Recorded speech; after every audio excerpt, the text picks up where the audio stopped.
So first thing that I would do, I would have to center the clay with the speed of the wheel and with the pressure from both of my hands. So this is centering.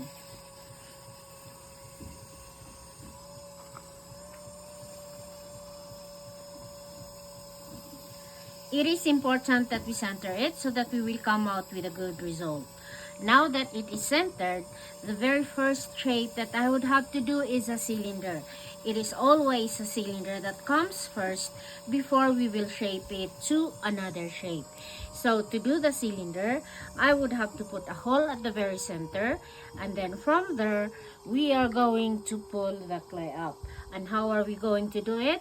We kind of compress at the bottom and then slowly slide our fingers up to the top. One more time, compress at the bottom and then slide our fingers up. Maybe one more time to make it higher.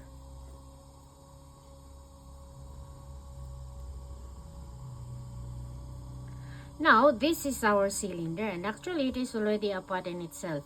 But like I said, we're going to shape it to another shape. So in shaping, the pressure has to come first from my inside hand, and I would have to push the clay outwards, and while pushing, I am going up.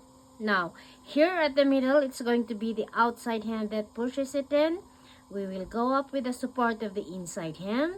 And before the very top, we will push it outwards so it becomes what you see. Nice. In pottery, it's about feeling also. So feel it how thick or how thin so you would know when to stop. So maybe in here and in here, I can push it further in that it becomes sexier. I think that's how far the clay can go. Nice. If you want it to be a water jug, you just have to do a spot. Oh, that's very So clever. from here, we are going to air dry it for 5 days. 5 days later, I would have to come back. I will trim it at the bottom. I will attach the handle. And then we have to air dry it again for a month before we will fire them. Okay, and in stoneware, we have to fire our pots 2 times to a certain temperature. So as a result of the first firing, they become like those. Like these ones on the table, yeah. But of course, it doesn't end there, right?